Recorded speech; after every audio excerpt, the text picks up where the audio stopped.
Hi, and welcome to Third Eye Thinkers. I'm your host, Megan Benanti. And I'm your host, Michelle Welch. I almost called myself Michelle Welch. I'm your host, Megan Benanti. She always does the intro. We are Megan and Michelle. How about that? And we have with us today Claudia Escamilla. Hi there. Hi, everyone. How are you doing? Good, and you? We're so glad you're back on with us today. Thank you for having me. Valentine's Day, or the day before Valentine's Day. Yes, happy Valentine's, everyone. Yeah. So you guys, I'm going to tell you a little bit about Claudia. Claudia was born and raised in the northern part of Mexico. What part exactly? Matamoros. And Claudia relays messages both in English and Spanish. Claudia is the great-granddaughter of a Mexican, say it for me. Curandera. There you go. That's a healer. So she's the great-granddaughter of a Mexican healer. Since an early age, she has received messages from Spirit. Her passion is doing card readings, but I will just say every kind of readings. Claudia can read whatever, okay? Has many different modalities that she uses, but card readings and messages that she receives from Spirit to help people come into their power and to find answers they are seeking. Whether you have a question about relationships, career, finances, or what the future holds, Claudia is able to pull messages through many modalities to provide you with the aid and the direction that you need. Yay! We're so glad you're Thank here. you for the introduction. Yeah, so we wanted you to come on today just specifically because you are so good at love in general and relationships and giving not only readings but actually just some good sound advice to people regarding relationships. So tell us a little bit about where that comes from. Via relationships? All of it. I mean, why is this something that you feel you're so gifted in this specific area? I know you're gifted in a lot of areas, but specifically that. I think it's because we have to desensitize and kind of like take away all the smog or build up around love, because it's not as we are taught in life. And sometimes we have unreasonable, I'm going to say, if not outrageous expectations. And we go around, like, I was one of them, like went around trying to find this ideal love that it's only in Disney. Right, in the like fairy tales. Right. Yeah. So, In the good fairy tales. Mexico. Yeah, I think that's true. So you help people get in touch with reality and Correct. And understanding themselves, because a lot of the times when we start a new relationship, we try to build up and be something that we're not so that we would avoid rejection. Yeah. So it's like, oh, I don't like to go fishing, but you know what? We just started dating, so I'll go out there. So then man or your partner falls in love with something that you're not. And then after the honeymoon phase ends, you're left with, no, but I didn't like that. I just did it because of that. So. Right. That's So, what- and you consider yourself the love reader, right? I do. Well, I call it that. love guru. The love guru. Oh, right. That's my official title. The No, love just kidding. witch. Yes. Different titles. Yes.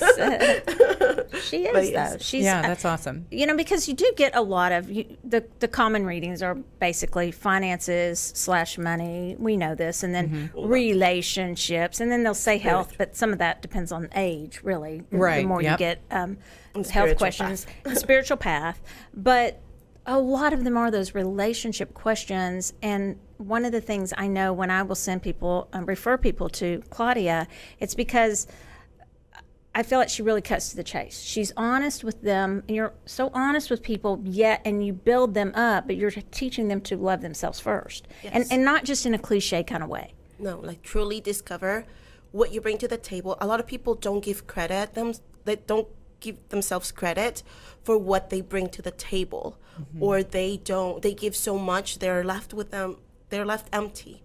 So that's where I help them. It's about setting boundaries and understanding that whoever's going to love you, it's going to love you because of you. Like, truly, I am a truly believer that beauty comes within. Like, you don't have to have the perfect body. You don't have to have, be the most beautiful girl. But if you really know what you bring to the table and you own every gift that you have, like men or people are attracted to you no matter what. Absolutely. Well, and you told me one time, and you may have said this when you were on the show before, Claudia, that, but I know this about you, that you said that there was a point in time when somebody you were dating really conveyed that to you. We were talking about this at Cafe Brazil. That's where it happened. So, but there was a point in time where you really shifted in that belief about yourself, and someone helped you do that? Yes. Yeah. So I'm gonna call it, like, before my marriage, like when I was married, I was believed like, oh no, you have to be like a certain size, you have to be like losing weight all the time, you have to behave a certain way, all this stuff, all this belief system that really diluted myself instead of like brought myself who I really was. So after my divorce, that's where I met Miss Nellie, and that's where I truly like understood, like, okay, like no, like all these belief systems, they're done, like they don't serve me, and they were just imposed there so that I could be controlled or in a way kept tamed. Mm-hmm. I agree with that, because I think so many of us, and we're thinking, some people struggle with Valentine's Day. They really do. They struggle with that day. They'll call it different things. Friends Day. There'll be jokes about it, and it's a very difficult day. I actually love Valentine's Day, even though I was somebody who wasn't the one getting flowers and all those things when I was growing up. People would send them at school, and I wasn't necessarily the one who would get it. I would maybe get nothing, but I love the colors. I love everything about it. I'm not even really a heart person. I just like the idea of reaching out to others and showing them you care, right? Yeah. Even if I didn't always feel that when I was growing up by friends or boyfriends or anything like that. But I think that what you do is, when you show people to, seriously, as corny as it sounds, it's just so true, to find that self-love first, because so many of us spend so much time. I was sitting there, it was at Soultopia at our party, and I was sitting there going, how much time do we really spend talking about losing weight? I mean, if you're doing it for health, that's one thing, but how much, when you look back on your life, how much time has been spent talking about losing weight, or what you're doing with your hair, or all that stuff, which I do. We all, you can tell, we care about our appearance, but it gets to a point where it's almost a little bit ridiculous, especially when you look, if someone's to look back on their life and how much time is spent on things that maybe are not, just more time should be spent on internal. Correct. Right. And that's like where the reflection of energy comes. Like, I could dress up and be like, okay, presentable, or I could just be like without makeup running. Like, I even tried dating. I'm like, look, anybody can love me at my best. I need to find somebody that can love me when I'm not that presentable, or I'm not at my best. So sometimes I'll just be like, okay, you want to go out with me? Meet me. This is how I'm looking. Yoga pants and a t-shirt, and I don't care. Call it a day. Yeah, you're going to like me, or you're not going to like me. Right. So anything else? Yeah, well, I was just going to say, to me, Valentine's Day was always that day that is about sharing your love for everyone that you love. And in our family, that was very much that expression. And so I grew up, we always painted our Valentines. Well, I should say, me and my aunt, that was kind of our shtick. And she started with it, and I just was so blown away by how fabulous these hearts were. And so I got into making my Valentines for years. And really enjoyed that. And I don't do it anymore, but it was a lot of fun. So I was going to say, I want one of those for Valentine's Day. Yeah, no, I haven't done them in a long time. I got my flowers last week, so. But, I think that it is an important day. I love giving. So I just love going and getting things and, to give to people. So I would say I do think about it on Valentine's Day to kind of show that extra kindness to somebody that maybe doesn't always receive it, because I was in that position a lot of times, like I said, growing up, where I wasn't the one, there'd be people getting 15 carnations or things delivered to them, and I wasn't getting one. So it goes back to programming yourself to allow to be received, like allow to receive, and allow for energy to flow without putting too much energy in it. Like, we design our lives the way that we want them to go. So I can tell you stories. Like, sometimes I'm not even dating, and I'm like, okay, I'm just gonna take a little trip on myself, and I went to Buc-ee's. You went to Buc-ee's on the way to where? I was going to, I can't remember where I went. I think Austin. Yeah, Probably Austin. And the destination was not Buc-ee's. We it was clarified no, that. yeah, the destination was not Buc-ee's. I was just driving, and I can remember where I was going, just like a little getaway. And I didn't have a Valentine's, but I'm always like very good at programming myself to allow to receive, no matter what. Like, that's my blessing. This guy at Buc-ee's bought me a little like owl that said "I love you" in white, and he's like, "You look so pretty," and I was like, "I have yoga pants and a t-shirt, but thank you." And I just took it, and I was like, "Oh, that goes back to reminding me that you really just need to allow yourself and enjoy the moment." Oh, that's Usually, like when so you're in La La beautiful. Land, things just flow because you detach. Yeah. Point. That's really beautiful. Right. Well, so today we were going to talk about love spells. Yes. Okay. Perfect. So bring it on. Okay, so all right. love spells. It's all about, again, it's your energy. Like I've talked about this before. When you're doing any type of spell, we're going to call it a spell, but it's basically you moving energy, okay? And it starts with, again, your mind, like how you think, how you're feeling. So we need to make sure that all that is in check. So before you even start any type of spell, you need to make sure that you either detach from your emotions if you're in a flat place, or work towards resolving them. Once you do that, you want to find out what is it that you want first, okay? And when things are not flowing in life, it's all about there's imbalances or holes or lacks, fears. So we need to identify those. And there's no better person to identify those than us. And we need to start by being true to ourselves. As painful as it is, as it's you. You need to, we're not all flawless. Only Beyonce is. No, just kidding. But it starts with that. Starts with identifying kind of like where is it that I'm lacking so that I can feel those and allow energy to flow so I can manifest once you're in that vibration, and everything will come to you, whether it's love, money, or all of the above. Nice. So once you do that, you have to identify what is it that you want after that. This is what I bring. This is what I want to attract. Okay? If you don't know, a lot of problems is I don't even know where to begin. Yeah. That's, I'm going to say 95% of my clients, they don't even know what they want. Start with the feeling. Do you think, well, sometimes I think they have an idea of what they want, but maybe that's not actually a great idea for them specifically. Do you know what I mean? Yeah. Yeah. Yeah, I think that can happen. I think that, but a lot of them, you'll we did this the other night. Once you start to really try to pin someone down, what do you want? It's amazing how sometimes people just can't tell you. Oh, that's true. That is true. They It's really such a just powerful can't question. Say what they want. They can a lot of times tell you what they don't want. And then, and that's another thing, real quick, thank you for bringing that up. A lot of the times when you're not manifesting stuff, it's because you're so concerned about what you don't have. Well, I date and they go. Or I go somewhere and nobody comes and talks to me. Or I go into dating apps and nobody clicks on me. Well, you're focusing on don't. When you change that perspective, or you start saying, show me where am I supposed to go, you start seeing signs and you start getting momentum, like moving forward. So What do you think about using, because we mentioned spells, I'm going to just ask specifically, and I know this is a class that you could attend with Claudia, actually, every other Monday night at Soultopia, on spells. It's called Soul Magic.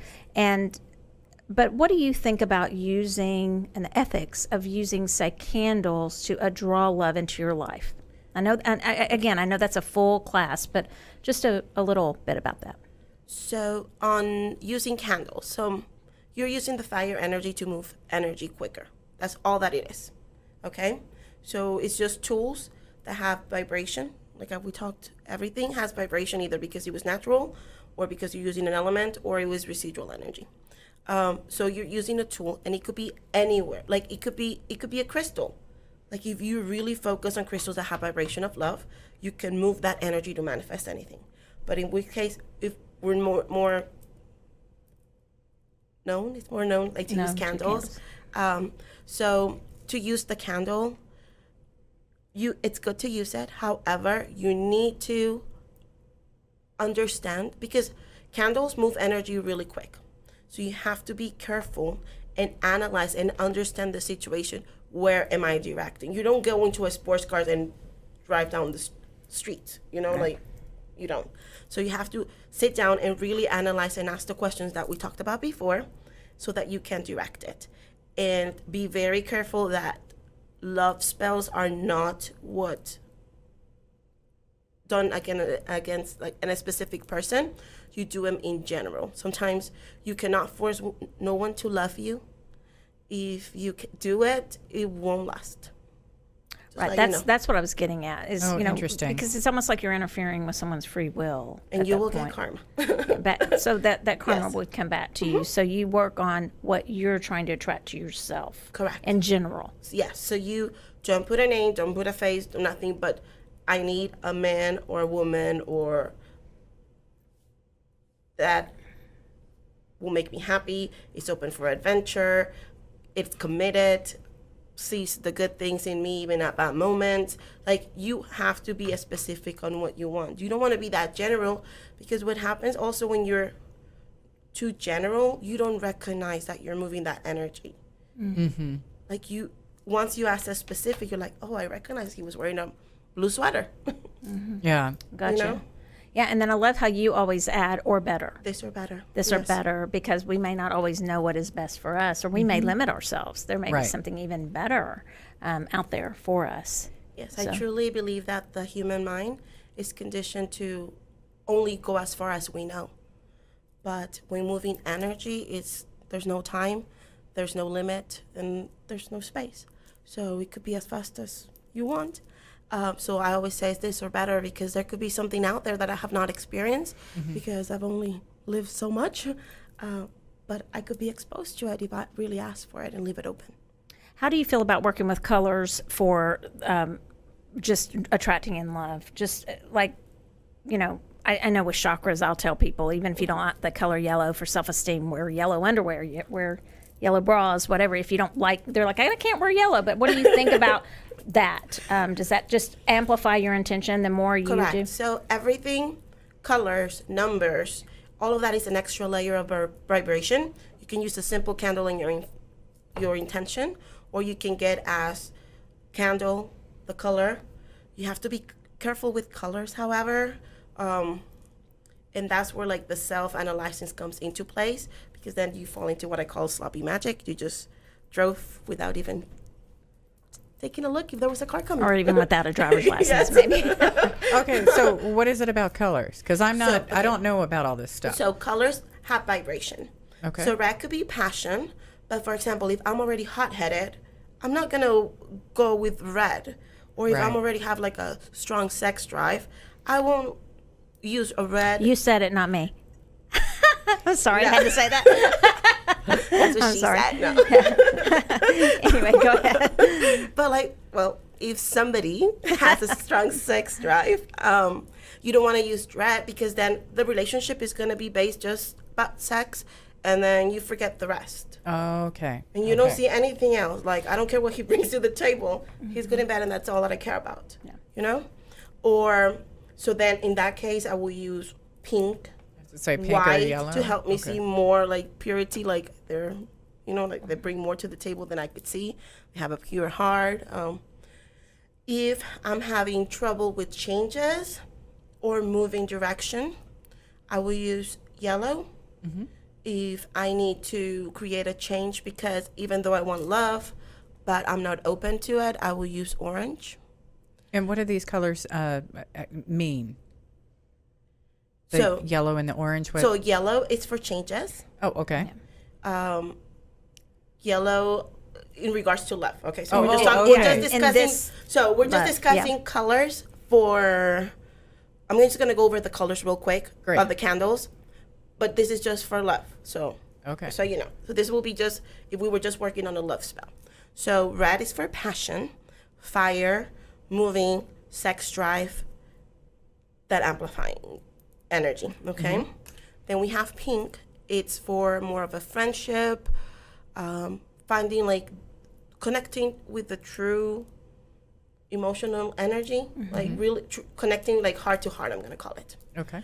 Then we have white. White is an all-around color, but I will use that for purity, for the joy, the innocence that we all are inner childs, that we all been hurt at one point or another, that we all have. The more we grow, and I've seen this, like the older you are, and of course the more relationships you've gone through, the older, the more fears they have, and the more they're let go. Like I date really young people, and then like older, and I see those difference. Like younger guys, that you're like, oh, whatever, I'll just jump into it. Yeah, I will commit.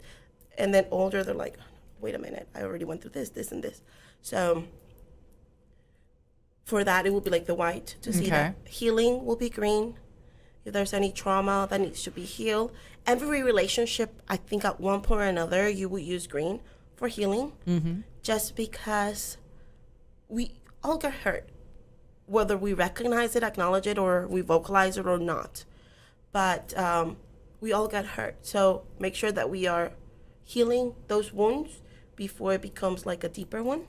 Right. Or we carry all that and it's snowball effect because we're suppressing it. Blue for communication. Purple to transmutate.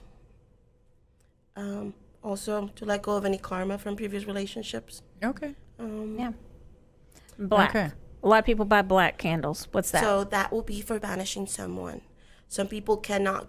Okay, when I talked about banishing, it's going to be about, you know how, oh my God, this person is so toxic for me, and I know that I'm not going to stay with this person, but I want to be there, and I'm still putting all my energy. What is he doing? What, you know, like, instead of doing your life, you'd be like, what is he doing? Will he ever come back, or whatever? My advice in those scenarios is banish them. If they're meant to be, whatever is yours will come no matter what, and if they're not, at least you detach, and you So have it's a like clean cutting plate to keep cords. moving. Yes. Right. Basically. Okay. Okay. Yes. All right. With So using that's a where candle. you will use the black one. So Okay, now gotcha. let go of, and at that time you can say a name because you're not harming them. You're just disconnecting. Oh, okay. Okay. Gotcha. So I now let go of this person. Okay. Your little petition. Yeah. There we go. So if you want to know, if you're listening and you want to know more clearly, Claudia knows a lot about, she's lived this, she's grown up with this, as we said in her bio, all the way back to her great grandmother. She can steer you using the car analogy, and help you even get your beginner's permit to start working with this. It's not something you want to play with lightly when you're talking about spells, I would say. Correct. Especially candles, like you said, because they move energy so quickly. I'm not sure about our time, but I was just curious briefly. What about you have a board here? Could you just briefly tell us about this? Yes. So my board is called the Cosmic Z, and what it does, it has the houses of Lenormand, and they're based from the symbols of tea leaf readings, and it just narrows it down like to the question and seeing what's around it. So, for example, the home matters, or you could be your home, or like your temple, or your heart, like love matters, what your passion is, your happiness, compromises, your wishes, and therefore. There's basically And a this house. looks like a game board. So Yes. are you rolling dice on there? No, we're using these little cards. Oh, okay. So you use the Lenormand cards on, or are Yes. those Lenormand? They have the Lenormand symbols, Okay. and they're a little variation from Lenormand. This is what I started reading first. Oh, okay. And it's very straightforward. It's not like it really. I do Lenormand and this when I do readings because it helps my client clearly see like, okay, this is where it's coming, and it's A, B, C, D. Like it lists the steps to take, and everything is very, very clear. So it's Oh, it's very literal. Yes. Like gets you a very specific answer. Yes. Is that correct? That is correct. How long does a reading like that usually take? To see where everything is at, like 15 minutes, and then if you have any deeper questions, 15 to 30 minutes. Right. Yes. but you can get as detailed as you want. Nice. So you keep digging and digging. So, okay, what about this news? Okay, tell me more about this news. And because it was of a wish, what wish did I make? Like, you can get as deep as you want to, or just touching the surface. Some people just need, like, you know what? I know what you're talking about next. So, Right. What is your best advice for people who are online? Because I get a lot of questions about that. What would be your advice? And I know you've already said, some general things, be yourself, but could you give us like maybe 2 or 3 specifics for people who are doing the online dating? I've never really done that, but I get a lot of questions about that. So even like with the clients that I coach on relationships, my advice is do not go into online dating if you have not done work on yourself. The reason being, by the time you go into online dating, you need to know who you are, what you stand up for, like what's true about yourself and what's not. Because if you fall in the hands of someone out there that is still working through their journey and they have a misconception of what love is, and you are not strong enough, or you don't know where you stand, you could be still wrong, and all that work that you did just went down the drain. Yeah. So that is my first advice. Once you understand, like, okay, you know what, this is not true about myself, this is what I am, and I don't care what people say about me. I'm not afraid of rejection. I'm not afraid of nothing. This is what you get, and that's what you get. Then you're ready to go on online dating. That's helpful. Yeah. Well, and so what would you say to that person? Would you say that is going and getting a type of healing, or going through psychotherapy of some kind? Or I guess it's different for each person, how they get to that point. Correct. It just depends. Everybody has picked their journeys. There's so many tools. You could start from a single reading that will put the things on the table. Okay? And then from there, okay, are you going to do the job? Are you going to work on it? Right. Or do you need to tap into subconsciously?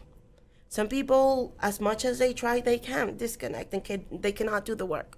To me, just show me, I got it. I'm going to do it. Yeah. But there's some people that can't, and that is okay. We're all different. At that point, we can explore either moving energy with candles and healing yourself, getting a healing from a certified healer,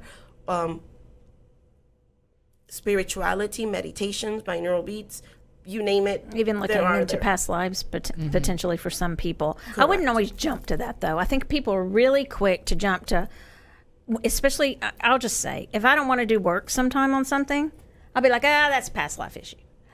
So I find that's real, and I even have seen readers who are real quick if they don't get a validation of something they're saying. Oh, well, that must be a past life. So I'd say that is something that could affect you. Past lives can definitely affect you now. Well, you can cut them. But usually you can cut them, you can change them, you can change that karma, and a lot of times it's this life. It's stuff that we haven't worked on in this life, and we just don't want to work on sometimes, I think. I went to a hypnotherapist one time, and in her bathroom she had a sign that said that I don't do past life regression. I think this life is hard enough. Yeah. And Yeah. that stuck with me, and so I really put the emphasis on the life I'm living, and I do that with my clients as well. Yeah. So. Yes. I think there might be at some point some people who have an issue, some phobias and things like that might come from a past life. Right. But I really think that shouldn't be the first place you jump. Oh yeah. I totally agree with agree that. with that too. What about just give us a quick? What about just friendship? A lot of people are lonely. So today, as many people as around, but they don't really feel like they have found maybe their tribe, and they hear everybody else talking about their tribe. So could you just tell us a brief takeaway on that? Yes. It goes again to self-understanding. Sometimes people want to find someone that, even on friendships, because sometimes they want like intense friendships that consume you. I'm like I'm sorry, but at that point it's all about working with yourself. Like every imbalance in this world, I'm gonna say, it starts with you. Like if we all start with ourselves and work on ourselves and manage the energy, balance it, find our weak points and work on them and grow, we will restore the universe balance. I truly believe that. So even for friendships, is that, okay, why can I be by myself? Right. What's preventing me from being by myself? What's so wrong about if I am looking for adventure? I don't need to go hold hands with someone to go and take a painting class. I don't need to go take a cooking class. I can go to the movies by myself. Right. You can go to a bar and sit down and start. The next thing you know, people are going to talk to you if you're open. Like, I've met so many people just like that. Like, sometimes I'm like, okay, I'm ready for some adventure, and I'll just head out. And then from here, people invite me here and there and there. And I'm like, oh my God, it's 1 o'clock and I haven't gone home. You know, like, Right. But it just goes, so it goes again with working with yourself. So whether it's friendship or love, like, there's people that can help you. So just reach out. So if people want to get in touch with you or want to book a reading with you, what do they need to do? Well, the easiest way, because I do have a job, is to call the store, Soultopia, and they have my availability in my calendar. They're like really good at just keeping me on track and tell me where I need to be. So Me too. so call the store. They will let you know what I have open. I usually work on Sundays, but if you need a reading, just call the store and they will coordinate with my schedule and we'll make it work. All right. That sounds good. So, well, everyone, you've been listening to Third Eye Thinkers. Thanks so much for joining us today. If you enjoyed the show, please give us a 5-star review and don't forget to subscribe. We really need your subscriptions. And we want to give a special thanks to Claudia Thank you for having me. joining us, and Matt Stoker, our producer over here at RNCN. And you guys keep Third Eye thinking. We'll see you soon. Have a happy Valentine's Day. Happy Valentine's. Happy Valentine's.